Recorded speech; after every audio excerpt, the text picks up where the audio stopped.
Señor esté con ustedes. Les anuncio el santo evangelio de nuestro Señor Jesucristo según San Marcos. Gloria a ti, Señor.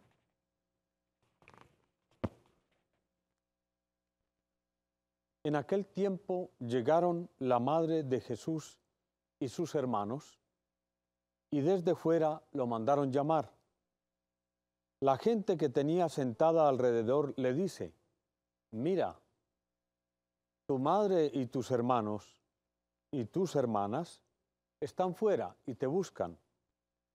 Él les pregunta: ¿quiénes son mi madre y mis hermanos?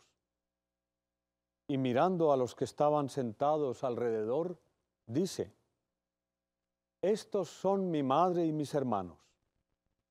El que haga la voluntad de Dios, ese es mi hermano y mi hermana y mi madre. Palabra del Señor. Gloria a ti, Señor Jesús. Hermanos, en este día de San Francisco de Sales, la liturgia continúa llevándonos en la trayectoria de la carta a los Hebreos, esta vez en el capítulo 10.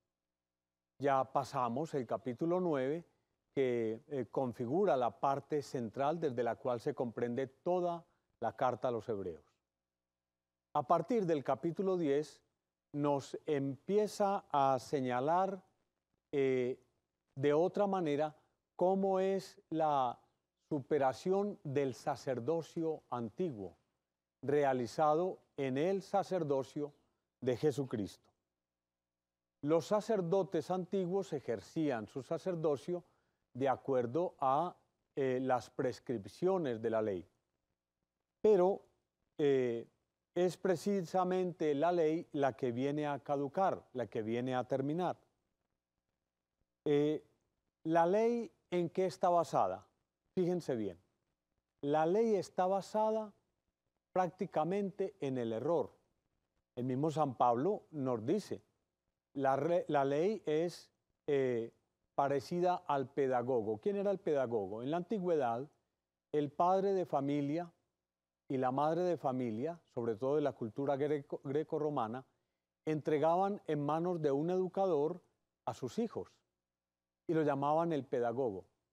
El pedagogo, ¿qué tenía que hacer? Educar a los hijos que, por obvias razones, no querían estudiar, no querían aprender. Pero al pedagogo se le concedía toda la autoridad para orientar y corregir incluso de manera severa a estos que no eran sus hijos. La ley hace de pedagogo y la ley está entonces educando, orientando desde el error, podríamos decir, desde el pecado. Se comete un pecado, aparece una nueva ley. Pero el que ahora nos va a salvar es alguien sin pecado. Entonces, Él ya no necesita repetir los sacrificios antiguos, ¿sí? Porque esos sacrificios antiguos eran para limpiar los pecados de cada día, los que iban apareciendo. Pero el autor de la carta a los Hebreos, tomando precisamente la misma palabra de Dios, dice: es que se cumple la Escritura. Por eso, al entrar en el mundo, dice: tú no quisiste sacrificios ni ofrendas, pero me formaste un cuerpo. No aceptaste holocaustos ni víctimas expiatorias. Entonces yo dije: he aquí que vengo, pues así está escrito, para hacer, oh Dios, tu voluntad. Antes se hacía la voluntad de la ley. Ahora que es sacerdote, altar y víctima, viene precisamente no para cumplir la ley, tampoco para negarla, tampoco para destruirla, pero sí, al cumplirla, superarla. Y por eso la ley antigua, la ley de Moisés, ya no puede salvar, porque el que nos salva es aquel que en sí mismo cumplió la ley en todo, incluso en sus sacrificios. Conforme a esa voluntad, todos quedamos santificados por oblación del cuerpo de Jesucristo, hecha una vez para siempre. Miren, es muy fácil que alguien pueda preguntarse, bueno, ¿cómo hacemos? Aquí precisamente este capítulo 10 está diciendo que quitemos las repeticiones. Entonces, lo que celebran los que nosotros conocemos hoy como sacerdotes y que lo celebran repetitivamente cada día, entonces, ¿qué diferencia hay respecto a los sacrificios antiguos? Observemos bien, lo nuestro, nuestra Eucaristía, no es la repetición de diversos sacrificios cada día para borrar los pecados, sino que es el único sacrificio de Cristo, se llama o se dice reactualizado. Es muy distinto decir reactualizado a decir repetitivo. Es muy diferente. Es decir, lo que nosotros celebramos cada día es el único sacrificio de Cristo para agradecer, ya no solamente para sacrificar, sino para agradecer, eso es lo que significa Eucaristía, agradecer que Él se entregó por nosotros. Actualizar, es decir, en esa mesa que llamamos altar, nosotros cada día revivimos, no simplemente recordamos. Lo que pasa es que nosotros dependemos pues, de nuestra traducción. En las palabras originales de la Biblia, la palabra hagan esto en memoria mía no equivalen a reúnanse y hagan un ejercicio de una especie de recuerdo. No, nosotros en la Eucaristía no nos encontramos para comentar buenos recuerdos sobre Jesús. Nosotros en la Eucaristía nos encontramos para vivir lo que Él realizó en la última cena y posteriormente en la cruz.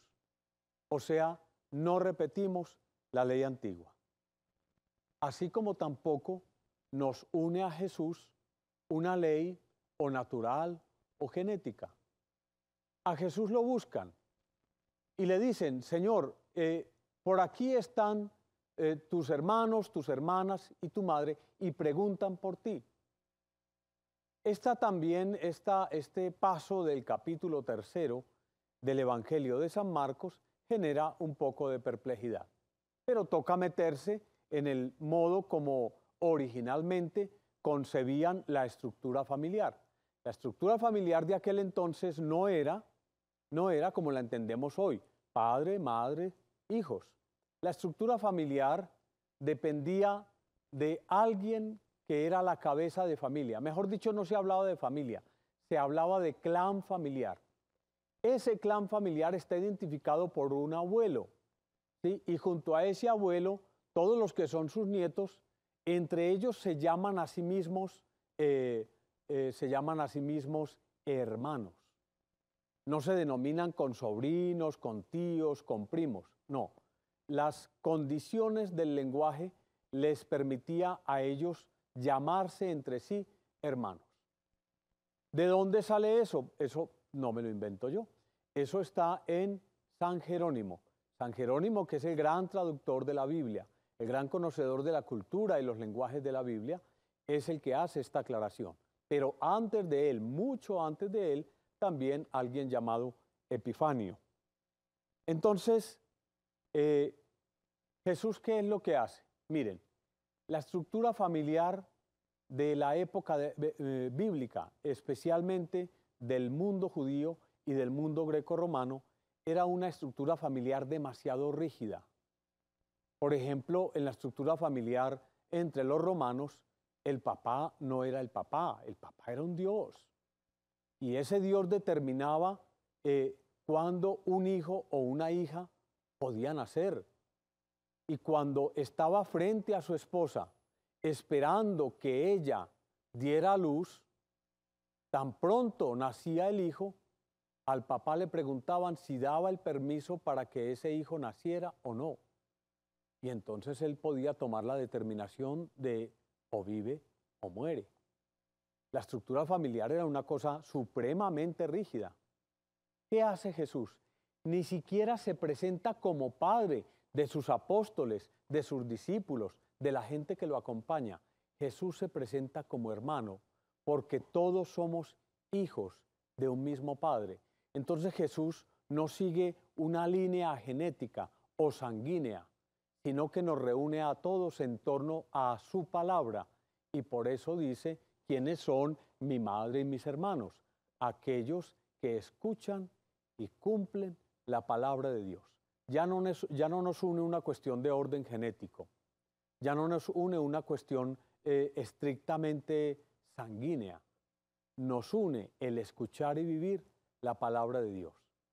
En pocas palabras, no nos reúne la obligatoriedad de una ley natural, como en Cristo ya no nos salva la obligatoriedad de la ley de Moisés. Es en su palabra, en su cuerpo, en su sangre, donde todos nosotros somos reunidos como familia y allí junto con Jesucristo como gran hermano, identificamos a nuestro Padre Dios. El Señor esté con ustedes. Y con tu espíritu.